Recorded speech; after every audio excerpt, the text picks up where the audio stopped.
श्रीकृष्णपरब्रह्मणे नमः।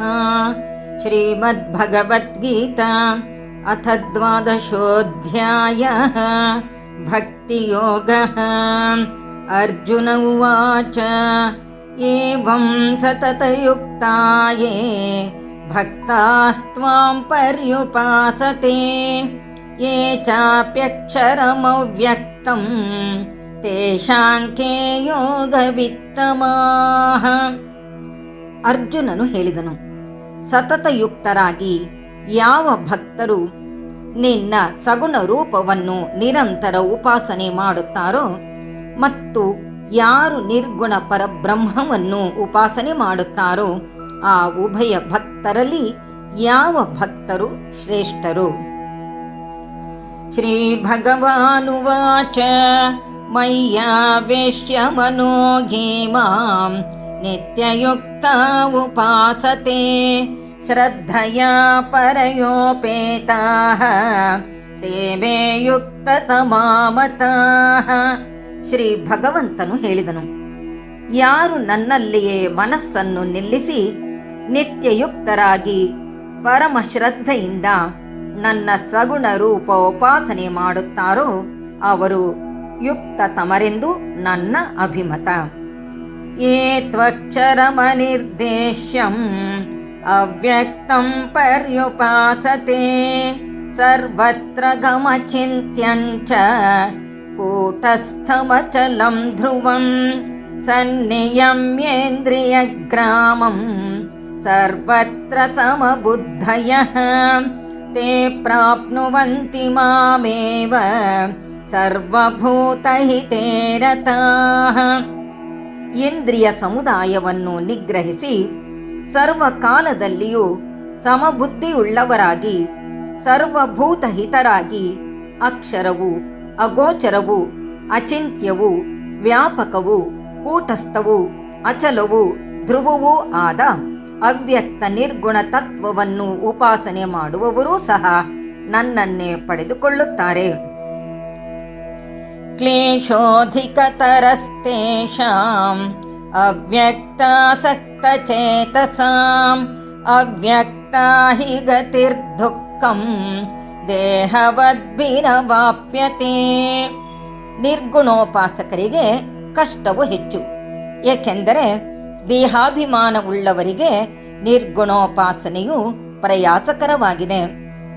ಏತು ಸರ್ವಾಣಿ ಕರ್ಮಾಣಿ ಮಯಿ ಸನ್ಯಸ್ಯ ಮತ್ಪರಾಃ ಅನನ್ಯೇನೈವ ಯೋಗೇನ ಮಾಂ ಧ್ಯಾಯಂತ ಉಪಾಸತೆ ತೇಷಾಮಹಂ ಸಮುದ್ಧರ್ತ ಮೃತ್ಯು ಸಂಸಾರ ಸಾಗರಾತ್ ಭವಾಮಿ ನ ಚಿರಾತ್ ಪಾರ್ಥ ಮಯ್ಯಾವೇಶಿತ ಚೇತಸಾಂ। ಸಮಸ್ತ ಕರ್ಮಗಳನ್ನು ನನ್ನಲ್ಲಿ ಅರ್ಪಿಸಿ ನಾನೇ ಸರ್ವೋತ್ತಮನೆಂದು ಭಾವಿಸಿ ಅನನ್ಯ ಯೋಗದಿಂದಲೇ ನನ್ನನ್ನು ಧ್ಯಾನಿಸುತ್ತಾ ಉಪಾಸನೆ ಮಾಡುತ್ತಾರೋ ನನ್ನಲ್ಲಿ ಮನಸ್ಸುಳ್ಳ ಆ ಭಕ್ತರನ್ನು ಮೃತ್ಯು ಸಂಸಾರದಿಂದ ಶೀಘ್ರವಾಗಿ ಉದ್ಧರಿಸುತ್ತೇನೆ। ಮಯ್ಯೇವ ಮನಾಧಸ್ತ್ವ ಮಯಿ ಬುದ್ಧಿಂ ನಿವೇಶಯ ನಿವಸಿಷ್ಯಸಿ ಮಯ್ಯೇವ ಅತ ಊರ್ಧ್ವಂ ನ ಸಂಶಯಃ।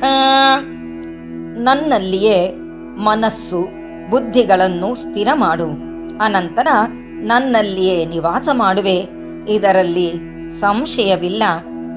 ಅಥ ಚಿತ್ತಂ ಸಮಾಧಾತುಂ ನ ಶಕ್ನೋಷಿ ಮಯಿ ಸ್ಥಿರಂ ಅಭ್ಯಾಸಯೋಗೇನ ತತೋ ಮಾವಿಶ್ಚಾಪ್ತುಂ ಧನಂಜಯ।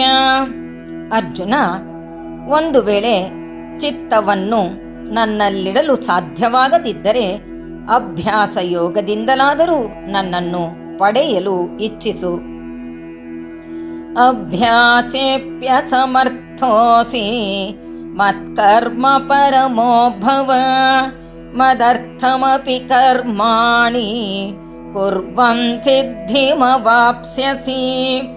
ಅಭ್ಯಾಸದಿಂದಲೂ ನಿನಗೆ ಸಾಧ್ಯವಾಗದಿದ್ದರೆ ನನ್ನ ಕರ್ಮಗಳನ್ನು ಮಾಡು, ನನ್ನ ಕರ್ಮಗಳನ್ನು ಮಾಡುತ್ತಾ ಸಿದ್ಧಿಯನ್ನು ಹೊಂದುತ್ತೀಯೇ. ಅಥೈತದಪಿ ಶಕ್ತೋಸಿ ಕರ್ತುಂ ಮದ್ಯೋಗಮಾಶ್ರಿತಃ ಸರ್ವಕರ್ಮ ಫಲತ್ಯಾಗಂ ತತಃ ಕುರು ಯತಾತ್ಮವಾನ್. ಒಂದು ವೇಳೆ ಅದು ನಿನ್ನಿಂದ ಆಗದಿದ್ದರೆ ಯಥಾತ್ಮನಾಗಿ ನನ್ನ ಯೋಗವನ್ನು ಆಶ್ರಯಿಸಿ ಸರ್ವ ಕರ್ಮಗಳ ಫಲವನ್ನು ತ್ಯಾಗ ಮಾಡು. ಶ್ರೇಯೋ ಹಿ ಜ್ಞಾನಮಭ್ಯಾಸ ಜ್ಞಾನಾಧ್ಯಾನಂ ವಿಶಿಷ್ಯತೆ ಧ್ಯಾನಾತ್ ಕರ್ಮ ಫಲತ್ಯಾಗಃ ತ್ಯಾಗಾಶ್ಚಾಂತಿರನಂತರಂ.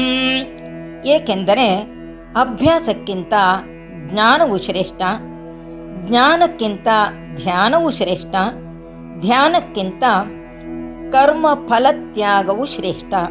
ತ್ಯಾಗದಿಂದ ಶಾಂತಿಯು ಉಂಟಾಗುತ್ತದೆ. ಅದ್ವೇಷ್ಟ ಸರ್ವಭೂತಾನಾಂ ಮೈತ್ರಃ ಕರುಣ ಏವ ಚ ನಿರ್ಮಮೋ ನಿರಹಂಕಾರಃ ಸಮದುಃಖ ಸುಖಕ್ಷಮೀ ಸಂತುಷ್ಟಃ ಸತತಂ ಯೋಗಿ ಯತಾತ್ಮಾ ದೃಢನಿಶ್ಚಯಃ ಮಯ್ಯರ್ಪಿತಮನೋ ಬುದ್ಧಿಃ ಯೋ ಮದ್ಭಕ್ತ ಸಮೇ ಪ್ರಿಯಃ. ಭೂತ ಸಮುದಾಯದಲ್ಲಿ ದ್ವೇಷ ಇಲ್ಲದವನು, ಮಿತ್ರನು, ಕರುಣೆ ಉಳ್ಳವನು, ಅಹಂಕಾರ ಮಮಕಾರಗಳಿಲ್ಲದವನು, ಸುಖ ದುಃಖಗಳಲ್ಲಿ ಸಮನಾಗಿರುವನು, ಕ್ಷಮಾಶೀಲನು, ಸದಾ ಸಂತುಷ್ಟನು, ಯೋಗಿಯು, ಯತಾತ್ಮನು, ದೃಢ ನಿಶ್ಚಯನು, ಮನಬುದ್ಧಿಗಳನ್ನು ನನಗೆ ಅರ್ಪಿಸಿದ ಭಕ್ತನು ನನಗೆ ಪ್ರಿಯನು. ಯಸ್ಮಾನ್ನೋ ದ್ವಿಜತೆ ಲೋಕೋ ಲೋಕಾನ್ನೋ ದ್ವಿಜತೆ ಚ ಯಃ ಹರ್ಷಾಮರ್ಷಭಯೋದ್ವೇಗೈಃ ಮುಕ್ತೋ ಯಸ್ಸ ಚ ಮೇ ಪ್ರಿಯಃ. ಯಾರಿಂದ ಜನರು ಉದ್ವೇಗಗೊಳ್ಳುವುದಿಲ್ಲವೋ, ಯಾರು ಜನರಿಂದ ಉದ್ವೇಗವನ್ನು ಹೊಂದುವುದಿಲ್ಲವೋ ಮತ್ತು ಯಾರಿಗೆ ಹರ್ಷ, ಕೋಪ, ಭಯ, ಉದ್ವೇಗ ಇವುಗಳು ಇರುವುದಿಲ್ಲವೋ ಅವನೇ ನನ್ನ ಭಕ್ತನು. ಅನಪೇಕ್ಷಶ್ಚುಚಿರ್ದಕ್ಷಃ ಉದಾಸೀನೋ ಗತವ್ಯತಃ ಸರ್ವಾರಂಭ ಪರಿತ್ಯಾಗಿ ಯೋ ಮದ್ಭಕ್ತ ಸಮೇ ಪ್ರಿಯಃ. ಅಪೇಕ್ಷೆ ಇಲ್ಲದವನು, ಶುಚಿವಂತನು, ಸಮರ್ಥನು, ಉದಾಸೀನನು, ವ್ಯಥೆ ಇಲ್ಲದವನು, ಸರ್ವಕರ್ಮ ಪರಿತ್ಯಾಗಿಯೂ ನನಗೆ ಪ್ರಿಯನು. ಯೋ ನ ಹೃಷ್ಯತಿ ನ ದ್ವೇಷ್ಟಿ ನ ಶೋಚತಿ ನ ಕಾಂಕ್ಷತಿ ಶುಭಾಶುಭ ಪರಿತ್ಯಾಗಿ ಭಕ್ತಿಮಾನ್ಯ ಸಮೇ ಪ್ರಿಯಃ. ಹರ್ಷ, ದ್ವೇಷ, ಶೋಕ, ಇಚ್ಛೆ ಇಲ್ಲದವನು ಮತ್ತು ಶುಭಾಶುಭಗಳನ್ನು ಪರಿತ್ಯಾಗ ಮಾಡಿರುವ ಭಕ್ತನೇ ನನಗೆ ಪ್ರಿಯನು. ಸಮಶತ್ರೌ ಚ ಮಿತ್ರೇ ಚ ತಥಾ ಮಾನಾಪಮಾನಯೋಃ ಶೀತೋಷ್ಣ ಸುಖ ದುಃಖೇಷು ಸಮತ್ಸಂಗ ವಿವರ್ಜಿತಃ ತುಲ್ಯನಿಂದಾಸ್ತುತಿರ್ಮೌನಿ ಸಂತುಷ್ಟೋ ಯೇನ ಕೇನಚಿತ್ ಅನಿಕೇತಸ್ಥಿರಮತಿಃ ಭಕ್ತಿಮಾನ್ ಮೇ ಪ್ರಿಯೋ ನರಃ.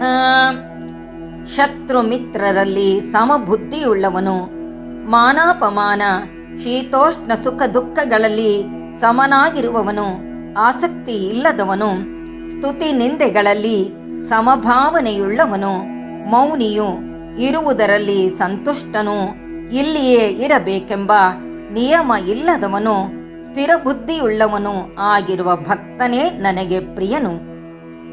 ಏತು ಧರ್ಮ್ಯಾಮೃತಮಿದಂ ಯಥೋಕ್ತಂ ಪರ್ಯುಪಾಸತೆ ಶ್ರದ್ಧದಾನ ಮತ್ಪರಮಾಃ ಭಕ್ತಾಸ್ತೇತೀವ ಮೇ ಪ್ರಿಯಾಃ.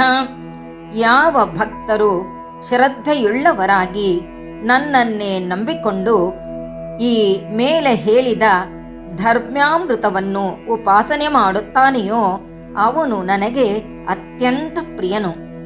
ಓಂ ತತ್ಸತ್ ಇತಿ ಶ್ರೀಮದ್ಭಗವದ್ಗೀತಾಸು ಉಪನಿಷತ್ಸು ಬ್ರಹ್ಮವಿದ್ಯಾಯಾಂ ಯೋಗಶಾಸ್ತ್ರೇ ಶ್ರೀಕೃಷ್ಣಾರ್ಜುನ ಸಂವಾದೆ ಭಕ್ತಿಯೋಗೋ ನಾಮ 12ನೇ ಎಂಬಲ್ಲಿಗೆ 12ನೆಯ ಅಧ್ಯಾಯ ಮುಗಿಯಿತು.